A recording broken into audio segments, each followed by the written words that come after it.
Ito ko.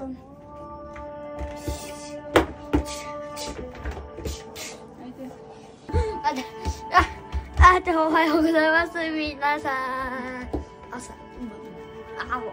Good morning everyone. So today nga is Wednesday and may pasok na naman tayo sa school. Ayan, piniprepare ko na si Ayato. Nakakain na pala siya dyan, guys. Actually, is nagigising siya dito ng 6 to 6:30. Ginigising ko na siya para hindi siya malate or para hindi siya yung nagmamadali kapag papasok. Kasi yung pasok dito ng mga estudyante is may oras yung sa meeting place nila. Dapat ang alis nila doon is 7:40. Pinakalate na yung 7:45. Ngayon, kung 7:50 is may kulang pa isa sa kanila, halimbawa, sa group kasi dito ni Ayato, is 6 sila. Kung yung isa doon is late, halimbawa 7:55 na, tapos hindi pa sila dumadating, iiwanan na sila.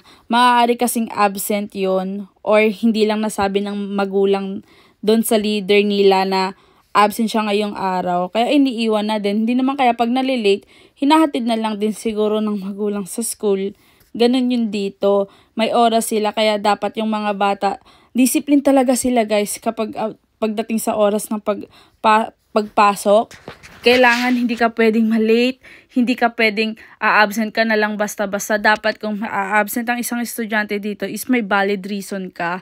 Tatawag yung magulang sa teacher, sa school, na absent siya ngayong araw, bakit siya absent. Hindi ka pwede na hindi ka na lang basta papasok or absent ka kasi mismong yung principal or yung mismong teacher nila yung tatawag sa magulang kung bakit sila absent ngayong araw. Kaya dapat ini-inform kasi dito ang pag-aaral ng mga estudyante is napaka-importante talaga. Sinasanay nila yung mga kabataan dito na maging responsable pagdating sa pag-aaral. Actually dito puro aral talaga. Parang alam niyo ba yung mga pinag-aaralan ni Ayato sa first grader sa example sa math? Hindi nung nag-grade 1 ako sa atin, hindi siya hindi yun naituro or na parang advance sila masyado pagdating sa mga subject napaka-advance nila kasi parang yung pinag-aaralan niya ngayon, napag-aralan ko yun, grade 2 na ako, grade 3, ganun. Sila hindi, napaka-advance nila.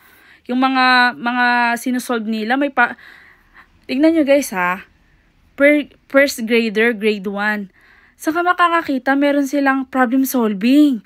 As in talaga may problem solving sila. Sabi ko, bakit ganon? May problem solving ka? Parang nung kami, anong grade na ako nung pinag-aralan namin yung problem solving na yan. Tapos about sa pagkukompute kasi matataas na number na yung kinukompute nila Alam nyo guys, na siya, may technique sila para mapabilis yung compute nila. Kaya yun yung kinagandahan dito talaga pagdating sa edukasyon na dito sa, hindi ko naman inaano yung Pilipinas, syempre mahal na mahal ko yung Pilipinas, bansa natin yun, diba? Pero nabibilib lang ako sila kasi napaka-advanced talaga sila. Kaya yung mga bata dito natututo maging responsable pagdating sa pag-aaral, gumawa agad muna ng assignment bago maglaro or mag-gadget. So yun lang, alis na din siya dito. Maulan nga pala, na-share ko lang sa inyo guys kasi gusto ko din ma-share sa inyo kung ano yung klase ng edukasyon na meron sila dito.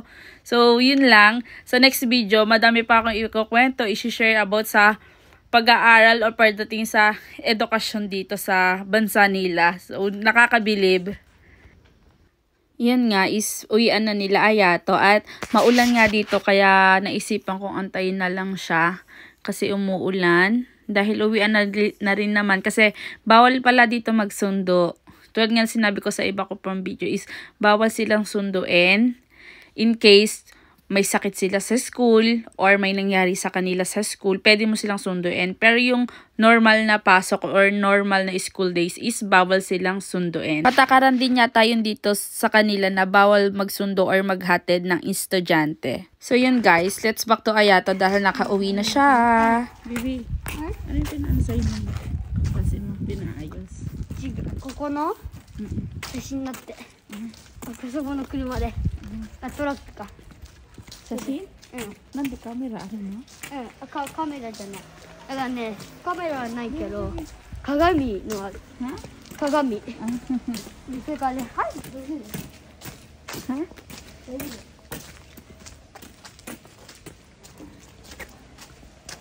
ぴったし。ただいま皆さん。あ、ちっちゃい。どう楽しい。寒くないの？なんでジャンパーしないの？だって暑 Hindi いか ka ら。nag-jacket. なんていうのか。暑いから。That's 汗出たよ。Gusto ba? 靴はなくて。そのまましないで。ちょっとどこ行こう。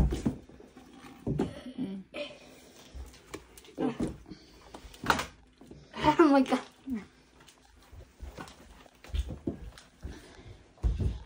寒いよ。